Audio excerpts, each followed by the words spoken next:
This is the Technology Tuesday webinar, the technology webinar that is for Tuesday, July 11th. I'm actually recording this early. Today is Friday, July 7th. I had some conflicts that could not be avoided that came up for Tuesday for the webinar, and because I didn't want to cancel the webinar, I thought, hey, this is real easy. I can record it and make it available to you as a playback. And so that's what we are doing today. Um, it's the differentiated strategies using G Suite for education Technology Tuesday webinar, which feels like kind of awkward since I'm doing it on a Friday. My name is Mark Oakton. I'm the coordinator for technology integration support at the Instructional Design and Professional Learning Division for the Clark County School District. And I'm glad to be with you to share a few ideas with you today. We're talking about Google. And I love this image because it always reminds me that really the sky is the limit with Google. There's so many opportunities that we have to help our students to reach those critical 21st century skills and to be able to succeed in the world that they're going to inherit. This presentation is part of the CCSD's Blend Ed Digital Learning Initiative, which is a collaborative effort between various branches within the IDPL, the Instructional Design and Professional Learning Division. Those departments are the Online and Blended Learning Department, the Professional Development Education Department, the PDE office, the Technology Integration, and Nevada Ready 21 program. And so all of us together are working across the district with multiple entities to try to get online and blended learning into more and more of our classrooms. When we're talking about Blend Ed, we're looking at combining the best elements of face-to-face instruction with the best elements of online digital learning. Instead of talking about blended education, in our district we talk about Blend Ed. And when you think about it, all classrooms are based on and designed on three elements that we like to call the CIA of instruction or of learning: the digital curriculum, the guided instruction, and the authentic assessment. All classrooms are and always have been designed on this CIA. You can't really do any of them without the other, and they should have an equal balance in every classroom. It does look a little bit different in the Blend Ed classroom, however. Remember that the Blend Ed classroom is a mix between face-to-face instruction and digital content. A lot of you are already using an element of digital curriculum in your classroom. If you're doing so, you are on your way to a Blend Ed learning environment. Imagine, if you will, a triple Venn diagram. Each and every day we're somewhere within that Venn diagram. Some days we're more involved with content, other days we're more involved in instruction. Sometimes we're focusing on that assessment. The spot that we're aiming for is where the three converge. Today, as we're looking at some of the tools for differentiation, we're really looking at all three of these. So to talk about differentiation, what is differentiation anyway? Let me start with what differentiation is not. Differentiation is not creating an individual plan for each of your students. It's not about having that IEP for each kid. It's not about keeping students in stagnant groups based on data, assessment data from the start of the year. Differentiation is not teaching only the lower level students and letting the higher level students in your class teach themselves.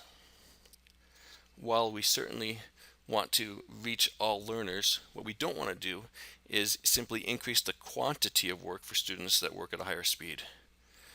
We're not trying to punish the smart kids or to punish achievement. And differentiation is not simply grading a student harder or easier based upon their abilities.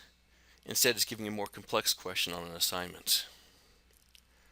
To differentiate is to make instructional decisions based upon that student's individual learning needs. It's not teaching to the middle, or worse yet, teaching to the bottom. Instead, it's acknowledging and being aware of and respecting each student's strengths and areas of growth to provide a path to be able to maximize that student's learning.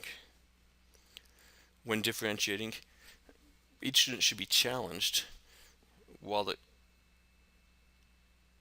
academically while the content and skills are made accessible. We're talking about that zone of proximity where it's just beyond their current abilities where they have to reach and stretch and grow academically. In other words, students can be in groups based on skills, interest, readiness, or even by choice. There should be a purposeful, and I emphasize that word purposeful, use of flexible grouping while keeping the lesson's goals in mind. we have our content area standards that we have to reach. It's content is king. We're always focused on helping our students reach those content standards. Teachers are teaching up and holding students to higher standards. Now with differentiation, we're offering different paths for learning, not separate levels. I like to look at it as, we have our goal of reaching the same content area standards, but the students might get there different ways.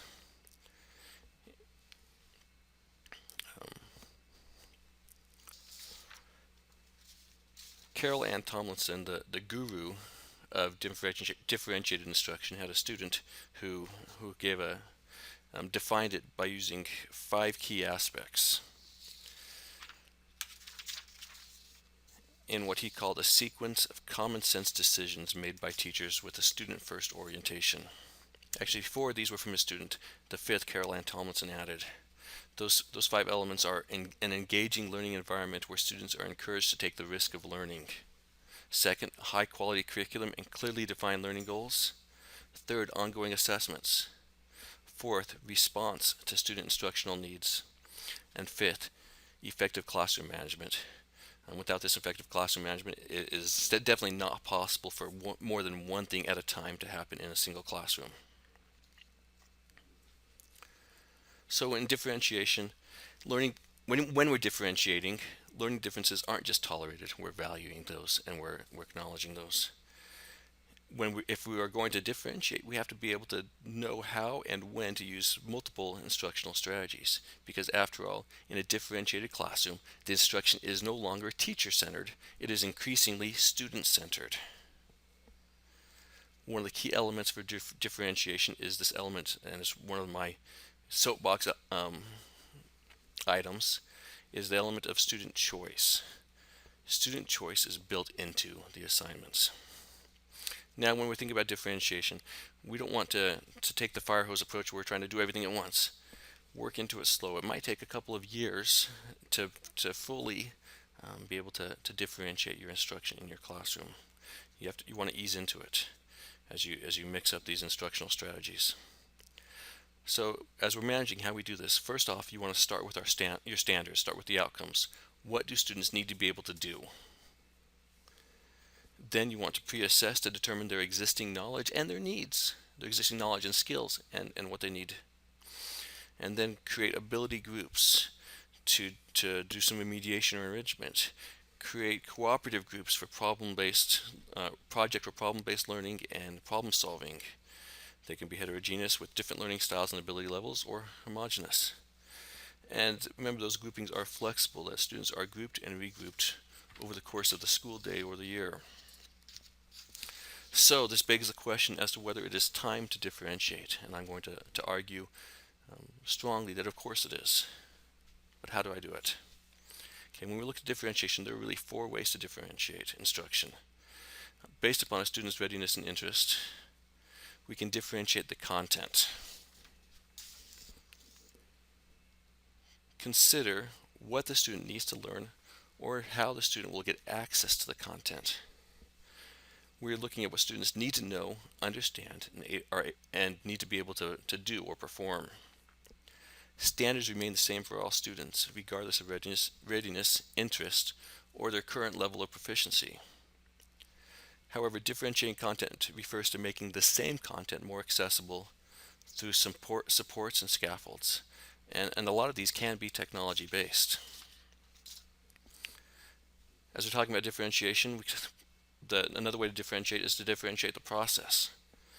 When you're doing this, consider the activities in which the student engages in order to make sense of and master the content.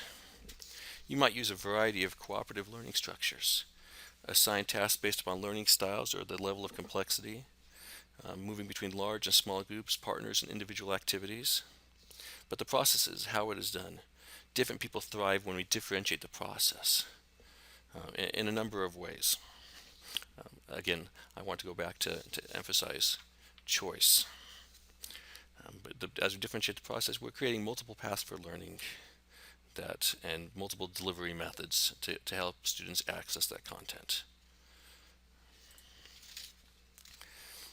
We can differentiate the product.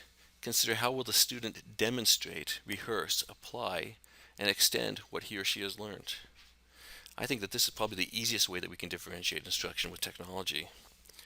Consider the ways that in which we both formatively and summatively, and I have to add, hopefully, we authentically assess our students. When we talk about differentiating the product, our traditional assessments, you know, we can differentiate. I apologize, I have a phone ringing. I'm going to just pause for a second while the phone rings.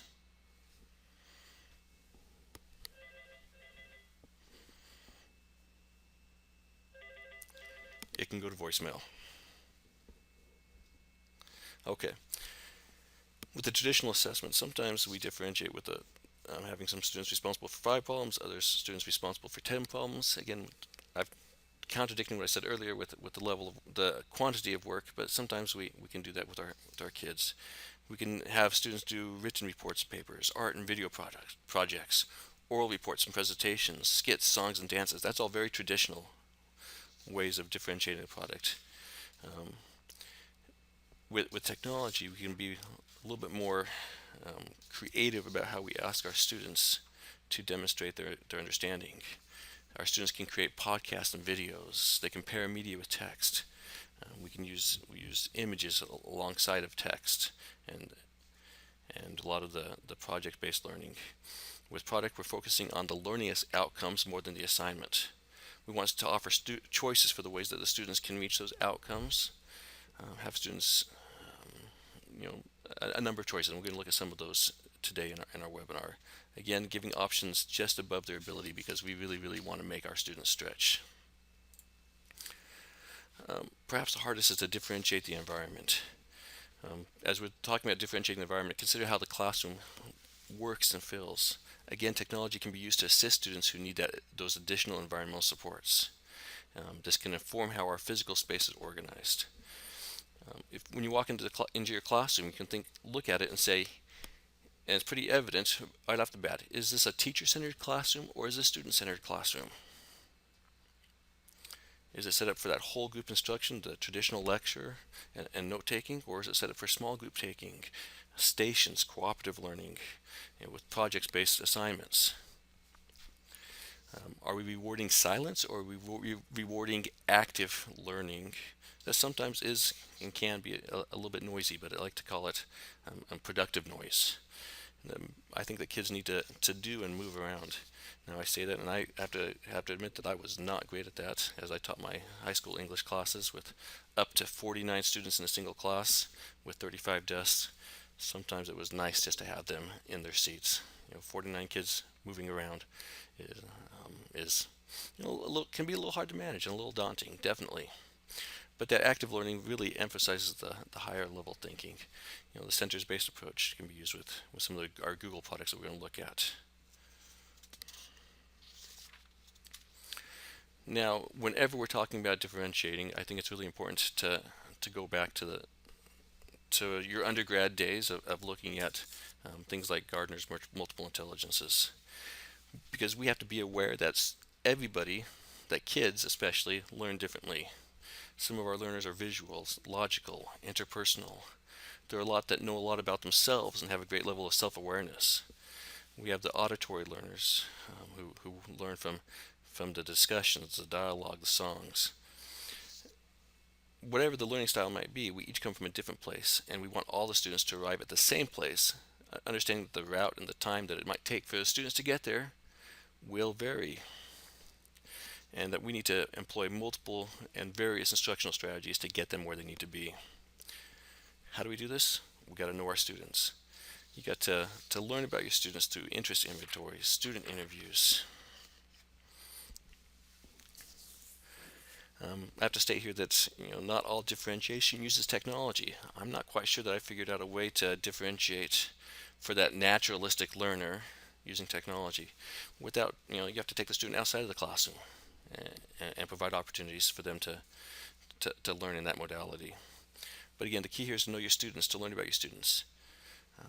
And the students tend to know how they learn, especially as you get to the upper grades, the upper elementary schools and the secondary level.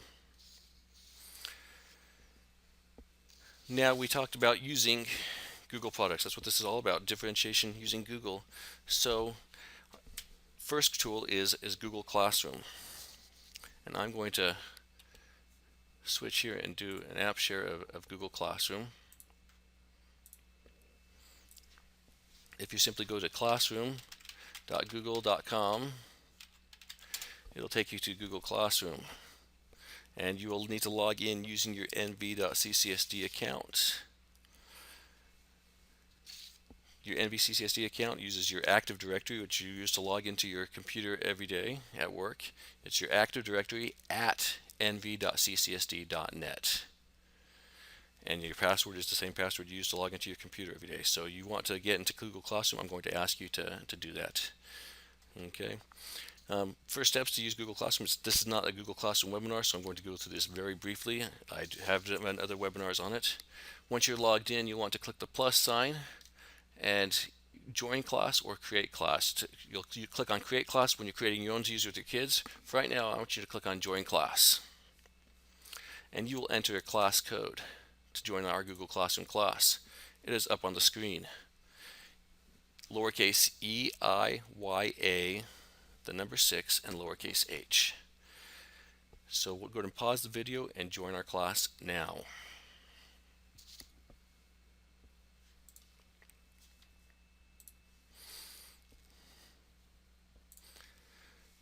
Okay, I have a test class here that I want to show you a couple of things that we can do in Google Classroom that will help us differentiate. We create assignments in this class, what we call the class stream. Actually, I'm going to go to a different class that I have some test students in. That way you can see it. Okay, in the lower right hand corner, I click the plus sign. And by the way, back up a little bit. To have your students join your class, you can do the exact same way. They will click plus and join a class, and the class code is in the Students tab on the left hand side. And here you see the class code that I gave you today. Okay, the stream is where all the action takes place in your Google Classroom. So you can differentiate instruction with assignments. So I'm going to create an assignment. I click the plus sign in the lower right hand corner, click on create assignment, and I'm going to just make this a practice assignment. That's the title I'm going to give it. Now, knowing my kids, oops, I jumped the gun there.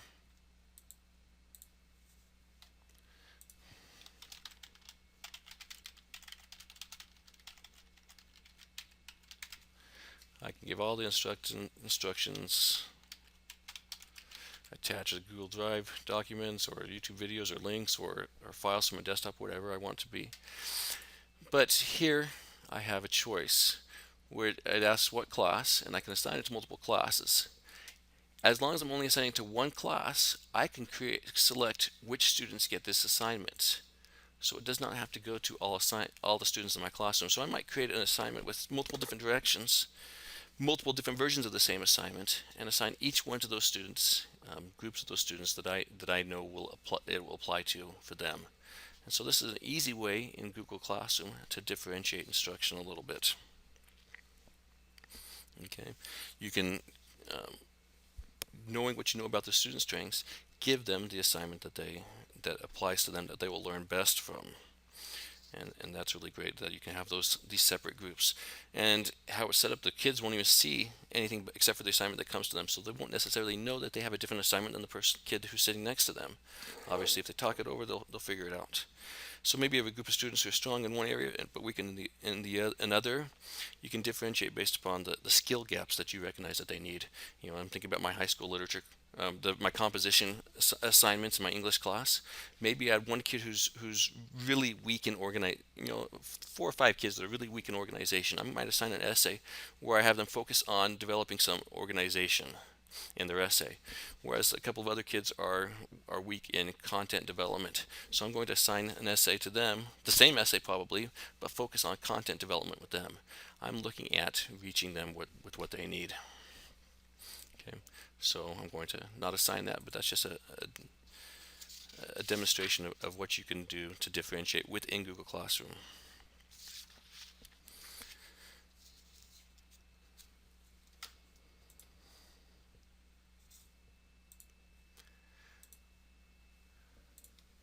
Okay, I'm going to have you pause the video at this time, and in the webinar for Google Classroom that you just joined, I want you to go in and respond to assignment number 1, the question in assignment number 1. This should just take you about a minute. It's just introducing yourself. Okay, and then assignment number 2, I want you to go back to the home screen in Google Classroom, and you do this by clicking on the hamburger menu in the upper left hand corner and click on Classes. I want you to click on the plus sign, create your own Google Classroom. I'll go back to the directions here. Create your own Google Classroom with the class that you would use with kids this next year, and add me as a co-teacher. Now, I'm not going to hang out in your class. I'm not going to be the Google Classroom stalker.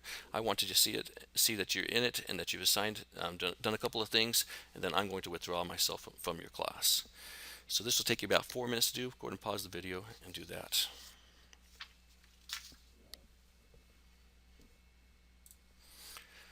Great. You've come back from doing your Google Classroom assignments, and next Google tool that I want to talk about is the speech recognition capabilities. These tools really will help with our students who might struggle with some language acquisition, and there's some very basic tools, the Google Docs and Google Translate. So how can we use these with students? With those students who are struggling in English, we can use these tools to help them access content that we're delivering, and to help them to translate their thoughts and ideas from any language into English. In other words, they could speak their ideas in their native language, and then through Translate, they could see an English rendition, or they can translate from English into their home language. And actually, there's some auditory capabilities, so they could listen to it as well. Additionally, this might help us to determine to a certain extent if the students have a grasp on the content. Sometimes the students can grasp the content, but not grasp the language to express their understanding of the content. And so this can help us determine if it's a language issue or a content issue with our students, applying to our EL students especially. Now, I have to recognize that Google is not perfect, especially when it comes to translating languages with different syntactical patterns. But I'm pretty sure that this is better than what students have already. So here I'm doing an app share of a Google Doc, and I'm going to demonstrate voice typing. If I go to my Tools menu, I have the option for voice typing, and it brings up this little icon that says click to speak. So I'm going to click on this, and it is going to type what I say as I say it. Notice it doesn't include punctuation. It is only giving you the words that I'm speaking.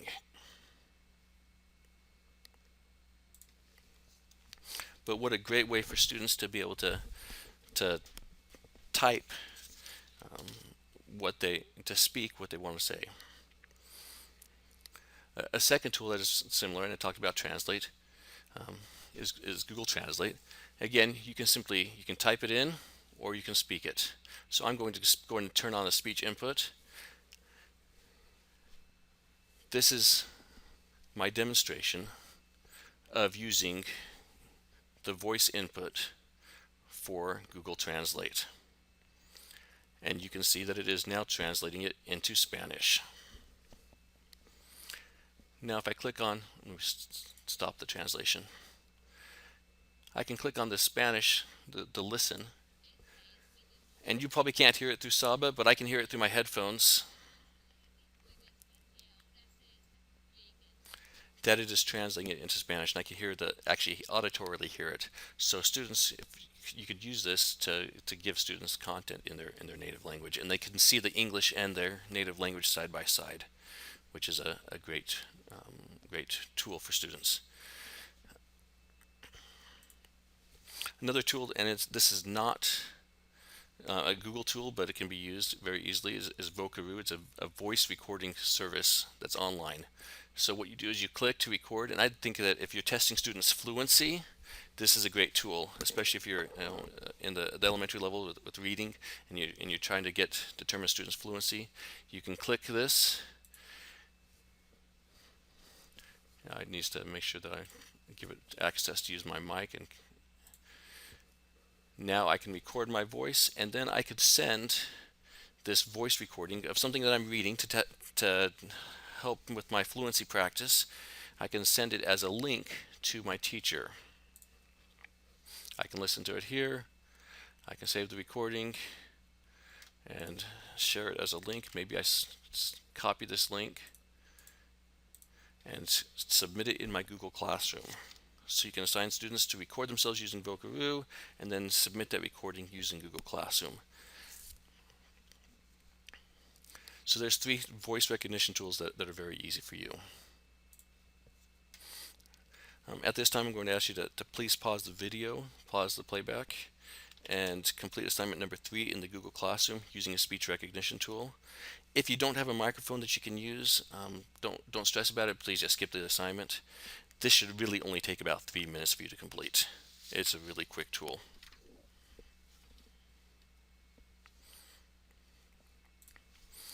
All right, welcome back. Hope that was an easy assignment for you to use the voice recognition tools. The next tool that integrates, this is something that's outside of Google, the Google products, but it integrates with Google Classroom. And it is one of my absolute favorite tools, and I talk about it all the time, and you've probably heard me talking about it before, and that's okay, because I want to see people using it. It is Edpuzzle. Edpuzzle, like I said, does integrate with Google Classroom. This can be used to provide some extra support to the students who need help. Basically, using Edpuzzle, you can use a video that you've already vetted that provides important information. It can be a video that you've created yourself, or something that you found on Khan Academy or YouTube or TED Talks or a number of other places. Edpuzzle allows you to make any video interactive. Because of the integration with Google Classroom, you can then assign the video as a quiz, air quotes around quiz, and assign and collect the answers through Google Classroom. I'm going to do in my app share, look at Edpuzzle. The website is simply edpuzzle.com. When you go to Edpuzzle, you want to do a search for your content. And so I'm trying to think, I want to do something on subject-verb agreement. I'm looking for a video on subject-verb agreement. I type that into my my search bar. I might want it to be from anywhere, but maybe, let's say I want to go to Khan Academy. That's where I'm going to choose as my source for my content. I'm looking at Khan Academy. I would go through and obviously watch some of these videos to see if I can find the one that has exactly what I'm looking for. If not, I can create my own and upload it, and that's fine. So I'm just going to pretend like I've actually watched these videos and pick this one here, and I'm going to make a copy of it for myself. Now you see that I want to go to my second tab, going away from search and into my content. I have this video now in my content, and if I click on it, I want to edit it now. Now I can add information to this Edpuzzle video from Khan Academy. The first thing you'll notice that the pair of scissors, the crop tool is selected. It's in the color. It's not grayed out. I can crop the front and back of this video. Obviously, I'd want to watch it before I do that, but I can crop the front and back in order to get rid of some of that dead space that maybe is unnecessary. I might have a 30-minute video, but I only want a 2-minute segment of that. I can just crop out that 2-minute segment. You cannot crop within the middle, only on the front and back, but it's a good way of helping you to have the content that you need. Now I'm done cropping it, so I'm going to go to my second tool here, the audio track. Maybe I watched the video and it was really good visually, but it was weak auditorily, and I would prefer to have my own explanation to match the visual. I can replace the audio of the video with my own audio, and so I could do that. Notice you can't just clip out parts of it though. If you're replacing the audio track, you are replacing the entire audio track. So only do that if you want to replace the audio track for the entire video. I'm not going to do that right now because I don't want to replace the audio track. The third tool here is the audio notes, and I think this is a great tool. I can, and if you notice, I drag on the slider here, and I click the microphone, and it is now, as you can see, recording me speaking at this point in the video. What it will do when students watch it is it'll pause the video and they will listen to your audio as you are providing some additional information and some additional helps. And so you can do that a couple of times in the video. and record the audio, and you just stop it, drag it, hit the microphone, talk, and then when you're done talking, click stop, and it will create these audio clips throughout the video of you giving some additional explanation. So it's a great tool, and probably most importantly, it's uploading my voice. Right now, most important is this last button, the quizzes button. This is where you use the slider and you can ask questions. I can ask open-ended questions.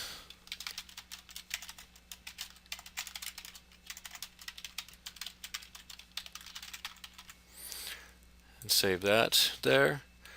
I can slide it over here. I can ask a multiple choice question.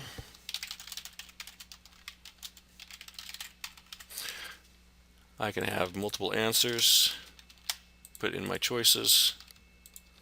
I can have multiple correct answers, I meant to say, in my multiple choice question. I want to save that, and I might just want to have not a question, but a comment that I input here, that I type in. And so I can type in a comment that doesn't require them to do anything. Now with all of these, I can include links to outside web pages, outside resources. I can add images that are either from the internet or that I upload that I can provide. Maybe there's an image that you want to pair with the video as an example. Anything like that you can do. Okay, I'm going to cancel that. And then finally, I want to save it, and then I want to finish it. Now when you finish it, you can assign it, you can share it with anybody and send it just out just as a link, but we don't really want to do that because we want it to integrate with Google Classroom. So we want to assign it to a class. And I'm going to choose the Google class. No, I don't want that class. I want the class associated with this webinar. I'm going to assign it to this class. I want to prevent skipping. I'm going to have a due date of today because I don't really want you to do it. I'll click send. Now I have here subjects and predicates. It's not to the classroom yet. I need to post this to the Google Classroom. I'm going to post this. Again, I don't know why it makes me choose the class again. I want to post it as an announcement. I want to post it as an assignment. I'm going to click on go.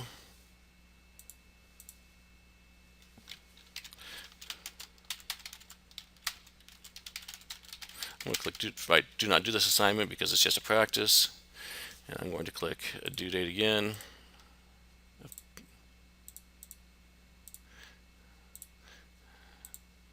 Create a topic and assign that. And I posted it to my Google Classroom. Okay, so Edpuzzle is a great tool, really easy to use. It's a way of giving that digital content we talked about and assessment to our students. A great thing is it doesn't, if you saw that I gave us a choice where I selected the choice to not allow students to skip content. They have to actually listen to the entire video. They can't just fast forward past it. So that's a great little tool for our students. Okay, we've got just a couple minutes, and then I want to make sure I give you plenty of time to do those interactives inside the Google Classroom. So I'm not going to really demo these, I just want to talk about them. Google Keep is an official G Suite for Education app that can be used to share notes, lists, and reminders. You can add images, voice notes, drawings, and a lot more to it. It's basically customizable online sticky notes that can be shared. I think that the Google Keep, and I will show you this real fast, could be used to assign as journaling for kids or research notes. So I'm going to go to my, let's say I have kids working on a research project. I can create a note for each student, and I'm going to just choose some random doppelganger accounts that I have. I'm going to share this with that student.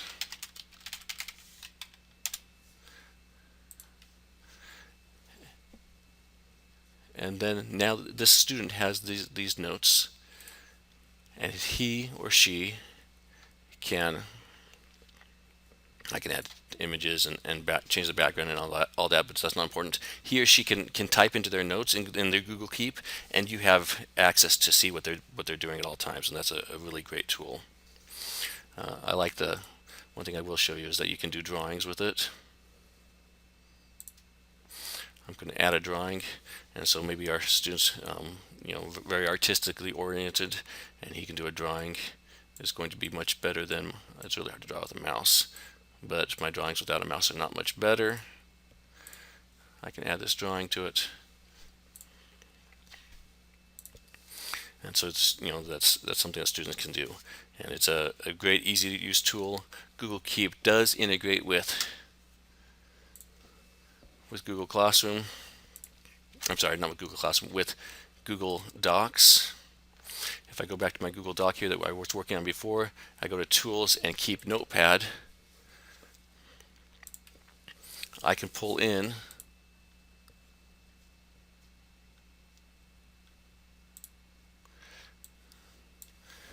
information straight out of my Google Keep into my Google Docs. Okay. Now there's a lot more that I want to talk about, but I'm running out of time. So we'll on Thursday we are having another webinar, which is part 2, which I'll talk about more of the tools of differentiation.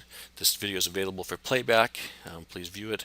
One thing I would like you to do, if I go back into the Google Classroom, do the assignment for Edpuzzle. I've given you have about 20 minutes to do that, and take the evaluation survey. Okay, these are necessary in order to get credit for this webinar. So you need to make sure that you log into join the Google Classroom and do these the introduction assignment, assignment 1, create your Google Classroom, assignment 2, assignment 3 if you're able to. Edpuzzle, I want you to create an Edpuzzle to use with your kids, and complete the evaluation survey, assignment number 5. I have some other things posted on there with Google Drawings and interactive learning menus. I think I'll probably just delete them before you access this Google Classroom. But those are some ways that we can differentiate. Please, as well, please note that I am available to provide support for you in your schools. If you'd like me to come out and work with you or a group of teachers at your school, you can find me on Interact on my NVCCSD account. If you message me through Twitter, don't always check that, but you can feel free to follow me on Twitter. I like to use that as my professional learning network. I'm here to support you.